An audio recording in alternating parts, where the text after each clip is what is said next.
नमस्कार प्रिय दर्शकों, मैं प्रियंका आप सभी लोगों का स्वागत अभिनंदन करती हूँ। कैसे हैं आप लोग? दर्शकों, आज हम बात कर रहे हैं राहु और केतु के राशि परिवर्तन के बारे में। आने वाले 30 अक्टूबर 2023 को राहु और केतु अपनी राशि परिवर्तित करने वाले हैं, जो कि अब तक देवगुरु बृहस्पति के साथ राहु की युति थी। राहु मेष राशि में गोचर कर रहे थे, तो अब वक्र अवस्था में ही संचार करते हुए, क्योंकि राहु और केतु सदैव वक्र अवस्था में ही संचार करते हैं, तो अब राहु मीन राशि में प्रवेश करेंगे। अब इसका क्या कुछ प्रभाव होगा जनमानस पर? राहु मीन राशि में प्रवेश करेंगे और केतु तुला राशि से निकल करके कन्या राशि में प्रवेश करेंगे।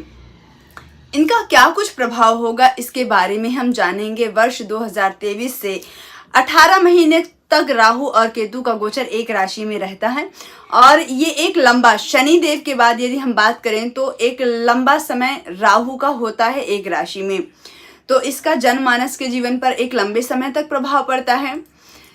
राहु और केतु छाया ग्रह हैं, इनकी अपनी कोई राशि नहीं है, लेकिन ये जिस राशि में बैठते हैं उसी राशि के ग्रह की तरह फल प्रदान करते हैं। इनका अपना कोई भौतिक अस्तित्व नहीं है, लेकिन जनमानस के जीवन पर इनका बड़ा प्रभाव देखने को मिलता है। ज्योतिष शास्त्र में राहु को शनि की तरह और केतु को मंगल की तरह फल देने वाले ग्रह बताए गए हैं। कहते हैं शनिवत राहु कुजवत केतु, परंतु इनकी पूर्ण जो दृष्टियां हैं, इनको दृष्टि जो प्राप्त है वो बृहस्पति की है, यानी 5वीं 7वीं और 9वीं दृष्टि राहु और केतु को प्राप्त है। जिनकी कुंडली में राहु की स्थिति अच्छी होती है, राहु केंद्र त्रिकोण में हो, अपनी उच्च राशि के हो, मूल त्रिकोण राशि के हो, अच्छे स्थान का स्वामित्व रखते हो, ये किसी राशि के स्वामी नहीं है, लेकिन जिस राशि में बैठते हैं उसी राशि का स्वामित्व ये रखने लगते हैं। तो जिस राशि में, जिस भाव में ये बैठते हैं, यदि वो शुभ स्थान है तो ऐसे में रंक से राजा बना देते हैं राहु, क्योंकि राहु बहुत ही शार्प माइंडेड ग्रह है, बहुत अच्छी योजनाएं बनाते हैं, बहुत अच्छी प्लानिंग करते हैं, तो रंक से राजा बना देते हैं। लेकिन जिनकी कुंडली में चौथे, 8वें, 12वें स्थान में, 6ठे स्थान में हो, तो ऐसी स्थिति में राहु बहुत खराब फल देते हैं। कई बार ऐसे में जातक को भ्रमित कर देते हैं, अपनों को शत्रु बना देते हैं, आपके शत्रु कई बार बन जाते हैं। कई बार आप गलत संगति में पड़ जाते हैं, आप मर्यादा रहित कार्य करने लगते हैं, जुआ, सट्टा आदि इत्यादि में इन्वॉल्व हो जाते हैं। तो ये सारी कंडीशन कौन क्रिएट करते हैं? राहु। वहीं इसके विपरीत केतु का लक्षण होता है। केतु मोक्ष के कारक माने जाते हैं। केतु धर्म के प्रति अक्सर अग्रसर करते हैं। जैसे कि राहु ने यदि पथ भ्रष्ट कर दिया तो केतु आपको सतमार्ग पर ले आते हैं। तो केतु की स्थिति ठीक राहु से विपरीत होती है, लेकिन ये हमेशा एक दूसरे के पूरक हैं, इसलिए आमने सामने ही रहते हैं। तो यदि आपकी जन्म कुंडली में राहु की स्थिति खराब है तो आप बड़ी परेशानियों में पड़ जाते हैं। अच्छा, राहु मीन राशि में इस समय पर गोचर करने वाले हैं। मीन राशि यानी काल पुरुष पत्रिका की 12वीं राशि है। 12वीं राशि हो, 12वां स्थान हो, चंद्र कुंडली से, लग्न कुंडली से, किसी भी प्रकार से, या काल पुरुष पत्रिका में या गोचर में किसी भी प्रकार से यदि 12वें स्थान से, 12वीं राशि से यदि राहु का संबंध हो, तो ऐसे में क्या होता है कि व्यक्ति बहुत ज्यादा भ्रमण करता है, कई बार अधिक स्ट्रगल करने लगता है, कार्य क्षेत्र में बहुत सारी परेशानियां आने लगती हैं, जीवन में अच्छी सक्सेस नहीं मिलती है, और कई बार व्यक्ति बहुत सारे सपने देख करके भी उनमें उलझ करके महज रह जाता है और अच्छी सफलता नहीं प्राप्त कर पाता है। इसके साथ यदि राहु की महादशा या अंतर्दशा भी मिल गई तो फिर तो कहना ही क्या है, व्यक्ति काफी लंबे समय तक परेशान रह जाता है।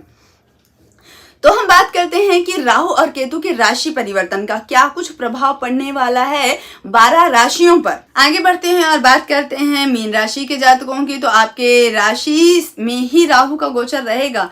राहु जो कि अति तीव्र बुद्धि वाला ग्रह है, बहुत ही शार्प माइंडेड है, तो इस समय पर राहु आपके राशि में गोचर कर रहे हैं। आप इस समय पर क्या करेंगे? नई प्लानिंग्स बनाएंगे, कार्य क्षेत्र को लेकर के, बिजनेस व्यापार को लेकर के, संतान को लेकर के और धार्मिक कार्यों को लेकर के, इन सभी में आपका रुझान होगा।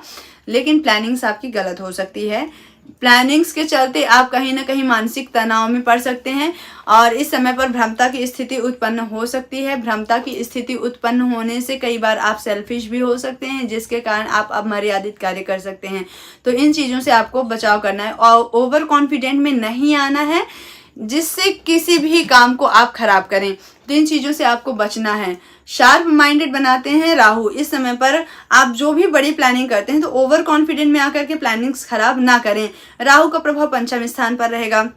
संतान स्थान को राहु देख रहे हैं, पंचम स्थान को राहु देख रहे हैं, प्रारब्ध स्थान को राहु देख रहे हैं। तो प्रारब्ध में किए गए कर्मों का कहीं ना कहीं आपको अच्छा रिजल्ट मिलेगा। लेकिन अगर आप अच्छे कार्य करते हैं तो इसके साथ साथ आपके संतान के प्रति आपकी कुछ चिंताएं बढ़ सकती है। संतान को स्वास्थ्य पीड़ा हो सकती है। स्टूडेंट्स के लिए ये समय कहीं ना कहीं भ्रमता की स्थिति उत्पन्न कर देंगे। पढ़ाई से आपका मन हट जाए, ऐसा भी कह सकते हैं।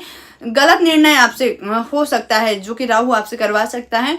जीवन साथी के साथ मतभेद मनभेद जैसी स्थिति उत्पन्न हो सकती है। यदि पहले से कोई विवाद चल रहा था, कोर्ट केस इत्यादि चल रहा था, तो वो केस सॉल्व भी हो सकता है और आप बड़ी परेशानी में भी पड़ सकते हैं। यानी झूठे आरोप प्रत्यारोप भी आप पर लगाए जा सकते हैं। पिता के साथ तालमेल में कुछ कमी देखने को मिलेगी। लड़ाई झगड़े वाद विवाद उत्पन्न हो सकते हैं। पिता को स्वास्थ्य में भी पीड़ा हो सकती है। तो इन सब चीज़ों से आपको बचाव रखना है। धर्म कर्म के प्रति आपका रुझान कम होता है, तो उसमें आपको सोच विचार करना है और अपने आप को एकाग्र करना है। मेडिटेशन करने की आपको ज़रूरत इस समय पर रहेगी। इसलिए आप एकाग्र होकर के खुद को अपनी जो इतनी लंबी इतनी बड़ी प्लानिंग्स है उसमें थोड़ा सा आपको स्थिरता लानी है।